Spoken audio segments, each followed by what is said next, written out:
Bonjour à tout le monde, ici Jean-Claude Sely, guérisseur, magnétiseur en Suisse.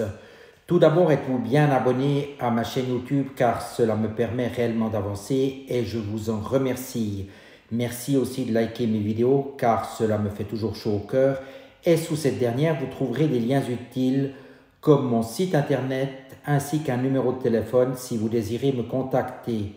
Vous trouverez également un lien de Sophia Voyance, tarologue, cartomancienne hors pair. N'hésitez pas à vous abonner à sa chaîne et regarder ses vidéos fort intéressantes. Vous trouverez également un lien sur les films Jupiter, des films sur la nature, l'ésotérisme et sur la vie en général, des films où vous pourrez obtenir un rabais de 10% en tapant le code promo Colorado 65. Aujourd'hui, je vais vous parler de pourquoi aurions-nous besoin d'un ange gardien. L'intellectuel matérialiste se demande quel est l'intérêt d'avoir un ange. En effet, il ne croit pas à la destinée, il pense qu'il crée lui-même sa vie et la formate à sa guise, au gré de ses désirs et de ses ambitions. Dans cet état d'esprit, tendance, se glisse un brin d'orgueil et une pensée ingrate.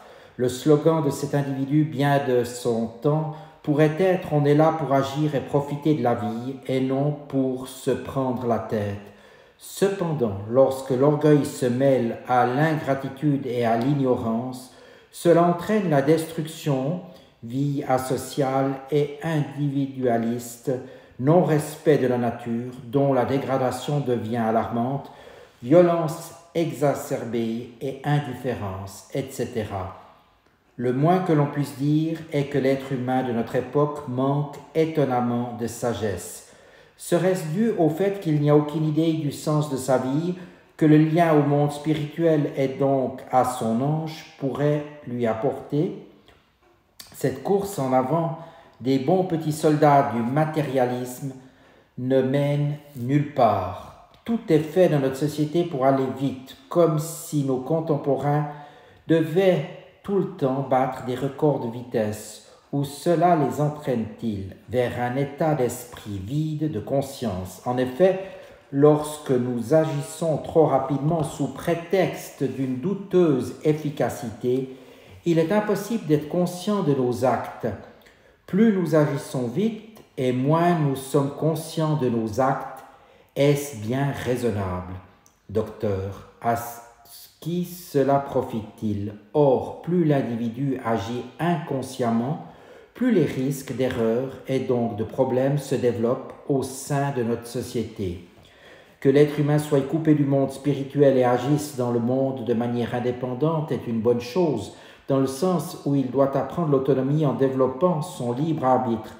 Mais elle en devient une mauvaise s'il utilise cette autonomie pour faire n'importe quoi et mettre en danger l'humanité parce qu'il est devenu trop égoïste et individualiste. La coupure actuelle avec le monde spirituel doit être compensée par une maturité responsable. Cela demande une pensée prudente qui sache discerner avec suffisamment d'acuité ce qui est vraiment bon pour la race humaine et non ce qui rapportera le plus d'argent et de pouvoir en un minimum de temps. La course à l'argent et au pouvoir sans aucune sagesse pourrait mener l'humanité à sa perte, comme il est facile d'en voir déjà les prémices actuellement. À une époque antique où l'être humain vivait en accord avec le monde spirituel et où les dieux guidaient l'humanité, nous en voyons la trace dans la mythologie, succéda une période où l'être humain devait apprendre à se gouverner seul. Nous pouvons situer ce grand changement à l'époque de la Renaissance, au XVe et au XVIe siècle, où la plupart des humains ont perdu la clairvoyance et le contact naturel avec le monde spirituel et où chacun a dû apprendre à penser par lui-même sans pouvoir demander conseil aux dieux. C'était un progrès car cela signifiait que l'humanité sortait de l'enfance et qu'elle accédait symboliquement à l'âge adulte, l'âge où la jeune fille ou le jeune homme quitte ses parents pour vivre sa propre vie. Cependant, le passage à l'âge adulte ne se fait pas sans rébellion, ni erreur ou fuite des responsabilités. C'est à cela que nous assistons actuellement. Le jeune adulte qu'est l'humanité éprouve des difficultés à assumer ses responsabilités. Il se comporte encore comme un adolescent rebelle qui a envie de mettre le feu à la maison et qui se moque pas mal des conséquences de ses actes. De multiples exemples pourraient être donnés et je suis persuadé que le lecteur aura les siens propres. Cependant, il suffit de voir le comportement des scientifiques qui devraient être capables de jouer le rôle des sages de l'Antiquité, mais qui en sont bien incapables dans les faits. Leur préoccupation est uniquement d'inventer et la plupart refusent catégoriquement de s'intéresser à l'aspect moral de leur travail. En résumé, ils inventent, puis ils proclament que c'est au peuple de déterminer si ce qu'ils ont créé est une bonne chose ou non. Mais le bon peuple qui a foi en ses scientifiques, qu'il prend pour les sages, qu'ils ne sont pas, ne se pose malheureusement pas non plus cette question morale, ce qui cause toutes sortes de problèmes de société. Pour illustrer cela, mentionnons simplement l'invention du téléphone mobile qui fonctionne sur le principe d'émission de micro-ondes, procédé éminemment dangereux comme le savent les scientifiques depuis plus de 60 ans. Mais étant donné que ce moyen de communication peut rapporter beaucoup d'argent, ceux qui en connaissent les dangers se taisent et pendant ce temps, les utilisateurs se brûlent la cervelle, lentement mais sûrement, jusqu'au jour où nous constaterons une recrudescence de tumeurs au cerveau provoquée par ces mini-fours micro-ondes portables. C'est déjà le cas chez les jeunes. Dans une société humaniste, ce genre de problème n'existerait pas. Chacun devrait respecter son prochain, ce qui interdirait de tels comportements immoraux. En outre, tout cela pourrait être facilement évité si l'être humain avait une conception différente de l'existence et s'il pouvait entrer en relation avec son ange gardien. En effet, il pourrait alors comprendre le fonctionnement de la destinée et du libre arbitre. Qu'en est-il avec l'ange gardien ? La plupart des enseignements spirituels font état d'entités spirituelles protectrices des êtres humains. Tout d'abord, il nous faut comprendre ce qu'est un ange, en laissant de côté ses préjugés et ses suppositions. L'ange est une entité spirituelle, c'est-à-dire un être doué d'esprit.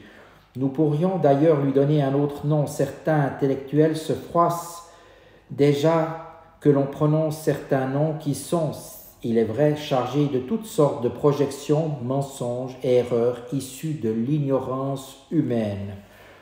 Dans un lointain passé, l'ange se trouvait au niveau de conscience où nous sommes aujourd'hui. Et dans un lointain avenir, nous atteindrons l'état de conscience qui est celui de l'ange aujourd'hui. Il existe 7 états de conscience et nous en avons déjà expérimenté 3 par le passé. Nous explorons actuellement le 4e. Ce que nous appelons la conscience de veille est le 4e état de conscience. Mais il existe encore 3 états de conscience supérieurs que nous explorerons à l'avenir. L'ange expérimente actuellement le 5e état de conscience, c'est-à-dire qu'il est en avance sur nous d'1 degré. Ainsi, il peut comprendre notre état de conscience puisqu'il l'a vécu dans son passé et il est donc à même de nous guider. En revanche, l'ange gardien n'a pas évolué de la même manière que nous. En effet, il est possible de vivre les mêmes états de conscience avec des expériences et des conditions différentes. Ainsi, nous apprenons la conscience de veille, 4e état de conscience, en nous incarnant sur terre, tandis que l'ange ne s'est jamais incarné dans un corps de chair comme nous. Pourtant, il a bien traversé le même état de conscience qui est celui de l'être humain actuel. Ainsi, l'ange comprend bien comment nous pouvons vivre au mieux notre état de conscience, mais il ne saisit pas toujours les conditions matérielles dans lesquelles nous l'expérimentons. La grosse différence entre lui et nous est le fait que nous disposons d'un corps physique alors que lui n'en a jamais eu. En effet, notre corps le plus dense est le corps éthérique ou vital qui lui permet de vivre dans le monde éthérique ou élémentaire, plan le plus proche du monde physique. Du fait qu'il ne dispose pas d'un corps physique, il n'a pas de perception directe du monde physique. Il ne peut le percevoir qu'à travers nous. Imaginez que vous descendiez avec un scaphandre dans les fonds sous-marins et que vous expliquiez par radio ce que vous voyez à quelqu'un qui est resté à la surface. Une autre différence essentielle est dans la manière qu'a les anges d'entrer en communication avec ses semblables. Dans le monde de l'ange, il n'y a nul besoin de parler, l'ange ne parle pas, il communique par ce que certains appelleraient télépathie.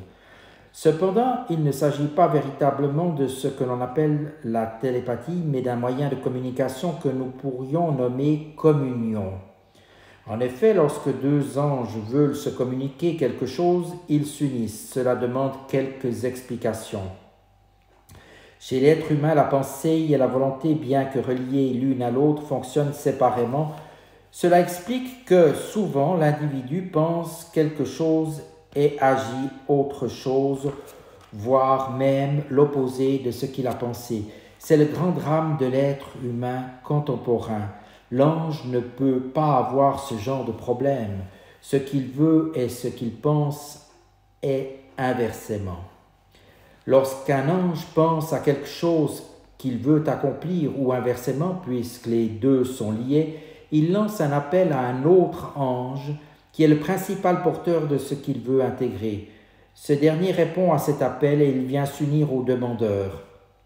Par exemple, notre ange veut accéder à telle connaissance. Il lance un appel pour entrer en relation avec une autre entité spirituelle qui possède cette connaissance, soit un autre ange, soit une entité plus élevée.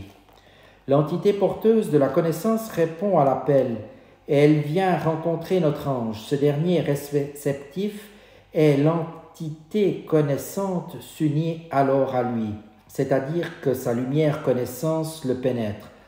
En un instant, de manière intuitive, notre ange a reçu et intégré cette connaissance venant de l'autre entité. Cela est instantané, puisqu'il n'y a pas de différence entre la pensée et la volonté. Chez l'être humain, la volonté a besoin de 4 fois plus de temps que la pensée pour intégrer une connaissance. S'il nous faut une semaine pour comprendre quelque chose, il nous faudra 4 semaines pour l'intégrer de notre volonté et en faire ce que nous appelons un vécu. Dans l'idéal, afin de communiquer au mieux avec notre ange gardien, nous devrions être capables de fonctionner comme lui. Mais cela est quasiment impossible, car nous avons un corps physique qui fait barrage à cette communion angélique, et de plus notre pensée et notre volonté sont trop séparées. Enfin, cela nous demanderait un niveau de conscience supérieur à celui auquel nous vivons actuellement. Il nous faudrait accéder au même niveau de conscience que celui de l'ange. Heureusement, la situation n'est pas désespérée car il est possible de transformer notre pensée afin de l'unir à notre volonté, ce qui facilite la relation avec l'ange. En résumé, l'ange est une entité spirituelle en avance d'un niveau de conscience par rapport à l'être humain. Dans un lointain passé, il a traversé l'état de conscience dans lequel nous sommes aujourd'hui, ce qui lui permet de nous comprendre et de nous guider. Il ne dispose pas d'un corps physique et ne peut descendre que dans le monde éthérique, le plan suprasensible le plus proche de nous. Il communique d'une manière particulière que j'appelle communion et dont nous pouvons nous approcher en utilisant notre pensée à notre volonté. L'ange est la destinée humaine. Tout d'abord, il faut savoir que nous avons un ange gardien depuis que nous nous incarnons sur la Terre depuis environ 150 millions d'années. Nous n'avons qu'un seul ange et cela est largement suffisant puisqu'il nous connaît parfaitement. En effet, nous avons le même depuis le début de notre évolution et il évolue à nos côtés, prenant soin de nous, veillant sur nous et nous incitant au bien. Il est donc inutile d'essayer d'entrer en relation avec toutes sortes d'autres anges, comme certains mauvais livres vous le proposent. Ils excitent en vous le consommateur et encouragent votre avidité, puisque le seul qui vous connaisse parfaitement est votre ange gardien. Il est préférable d'essayer d'entrer en relation avec lui. Quel est donc le principal travail de notre ange gardien? C'est de garder en mémoire notre destinée et de faire en sorte que nous la vivions bien. Comment cela se passe-t-il? Sachez que vous préparez votre destinée dans le monde spirituel avant de descendre sur terre avec l'aide de votre ange et d'entités très évoluées. En effet, avant de vous incarner, vous vivez dans le monde suprasensible, votre véritable patrie, et vous utilisez votre libre arbitre en choisissant ce que vous voulez expérimenter dans votre prochaine incarnation. Vous pouvez choisir par exemple de retrouver telle personne parce que vous êtes bien entendu avec elle et qu'elle est une âme sœur pour vous. Vous pouvez aussi décider de retrouver telle autre parce que vous avez eu un conflit avec elle et que vous souhaitez avoir une seconde chance et vous réconcilier.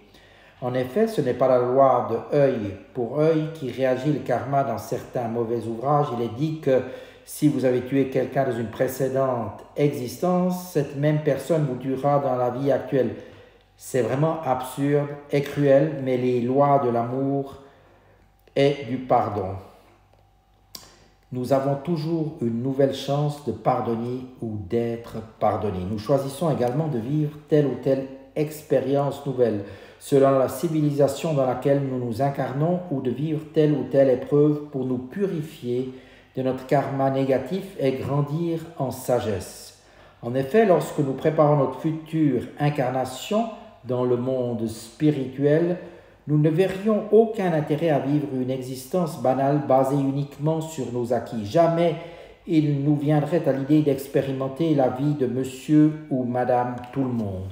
Nous voulons expérimenter de la nouveauté, de nouvelles expériences, de nouvelles rencontres et tout ce qu'apporte d'inconnu cette nouvelle civilisation dans laquelle nous allons nous incarner, sans compter que nous sommes prêts à vivre des défis et des épreuves afin de grandir en sagesse et en amour. Alors comment se fait-il que l'être humain, une fois incarné, se comporte comme une poule mouillée, tout simplement parce qu'il a oublié qu'il est vraiment et d'où il vient? Ensuite, ce sont de hautes entités spirituelles qui élaborent notre destinée avec tous ces éléments en les combinant avec notre karma. Ces hautes entités sont appelées les seigneurs du karma. Une fois qu'elles ont préparé notre destinée, elles confient celle-ci à notre ange gardien. Bien évidemment, elles ne nous la confient pas directement, puisqu'une fois incarnés, nous ne nous en souviendrons plus. Vous pouvez imaginer la complexité du travail consistant à tisser les fils de votre destinée, car il s'agit également de les entrelacer avec ceux de toutes les personnes que vous rencontrerez sur Terre. En général, nous faisons des choix qui sont essentiels pour notre évolution, mais ensuite, il faut que nous vivions bien les éléments de destinée que nous avons choisis avant de nous incarner.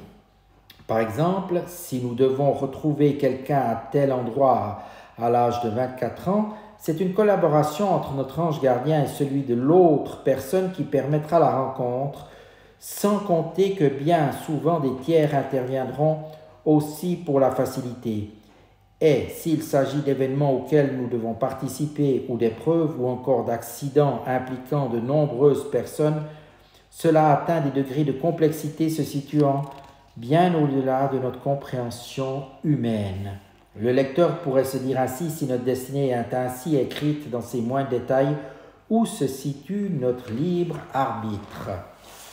Le libre arbitre consiste en la faculté de choisir entre 3 types de situations. Celle qui nous fera grandir, évoluer et révéler le bien que nous portons en nous, nous sommes sur la terre pour apprendre et progresser. Celle qui est inutile et qui nous fera prendre notre temps et notre énergie sans aucun progrès, ou celle qui est dangereuse et qui nous écartera de notre destinée, mettant en danger les fondements mêmes de notre venue sur la terre et risquant de faire échouer cette incarnation. Grâce à notre discernement, capacité essentielle de notre libre arbitre, nous devons être capables de choisir la meilleure situation possible lorsque nous le faisons. Celle-ci nous fera grandir et évoluer. Dans ce cas, la situation choisie sera toujours en accord avec notre destinée, c'est-à-dire avec ce que nous avons choisi avant de nous incarner. En effet, il nous faut mentionner deux formes de libre arbitre. Un, le libre arbitre dont nous disposons dans le monde suprasensible et que nous utilisons avant de nous incarner pour faire nos choix comme vous l'avez lu plus haut ou entendu. Ensuite, une fois notre destinée élaborée selon nos propres choix, nous nous incarnons afin de les expérimenter. Et c'est alors que notre ange gardien entre en lice et s'arrange pour nous faire vivre notre choix ou nos choix. Il fait en sorte que nous rencontrions bien telle ou telle personne que nous souhaitions retrouver ou encore que nous vivions bien telle ou telle épreuve que nous avions choisie afin de nous purifier et de grandir en sagesse. L'ange ne fait que nous mettre face à nos choix. Il ne nous impose jamais rien et respecte parfaitement notre liberté. Deuxièmement, le libre arbitre dont nous disposons sur terre, par exemple une fois que notre ange nous a fait rencontrer une personne que nous voulons retrouver, il nous laisse conduire cette relation à notre guise avec notre libre arbitre. En effet, ce n'est pas parce que nous avions décidé dans le monde spirituel avant de nous incarner que nous voulons retrouver telle ou telle personne pour nous réconcilier que cela se fera tout seul. Une fois les conditions établies et le décor de la rencontre planté, c'est à nous et à l'autre personne en question de faire les efforts nécessaires pour que la relation se vive au mieux. Il faut bien comprendre que face à toute situation, nous avons le choix de la vivre comme bon nous semble en utilisant ou pas notre libre arbitre. Avez-vous déjà remarqué que deux personnes qui vivent la même épreuve au même âge et dans les conditions semblables peuvent s'en sortir de manière totalement différente? L'une peut s'écrouler et demander de l'aide, incapable de faire face ni conserver sa dignité, ne faisant que se plaindre et passer pour une victime. Après l'épreuve, elle se relèvera difficilement et en restera marquée à vie. Elle sera peut-être même amaigrie. À l'opposé, l'autre demeurera digne, ne se plaindra pas et fera face à l'épreuve. Elle souffrira, mais cherchera à comprendre ce qui lui arrive. Elle puisera en elle des forces nouvelles et se transcendra. Après l'épreuve, elle paraîtra plus forte, plus sereine et sa vie changera en mieux, avec plus d'ouverture sur les autres. Que s'est-il passé pour que ces deux personnes réagissent si différemment face à la même épreuve et dans les mêmes conditions de départ? Bien souvent, la différence vient simplement du fait que l'une n'utilise pas son libre arbitre et reste une victime face à l'adversité, tandis que l'autre contacte au plus profond d'elle-même des forces de transformation qui la font grandir au travers de l'épreuve. Cet exemple illustre bien ce principe essentiel du libre arbitre. Face à toute situation, rencontre ou épreuve, nous avons toujours le choix de nous comporter en victime ou de combattre pour la vérité. La quête sincère de vérité fait grandir l'être humain, tandis que la paresse et la lâcheté le font toujours sombrer ou chuter. En résumé, nous avons besoin d'un ange gardien, car il est celui qui conserve la mémoire de notre destinée, celle que nous avons choisie avant de nous incarner. Et il fait en sorte que nous l'accomplissions au mieux plutôt que de vivre celle du voisin. Il veille sur nous, mais il ne nous influence pas et respecte notre liberté. Face à toute cette situation, nous avons le libre arbitre de choisir de grandir ou de nous laisser aller. Pour communiquer avec notre ange, il nous faut transformer notre pensée en l'unissant à notre volonté. Voilà quelques réflexions que l'on peut se faire et j'espère que ces quelques paroles vous auront inspiré. Maintenant, je vous dis à tout bientôt. Merci de votre attention.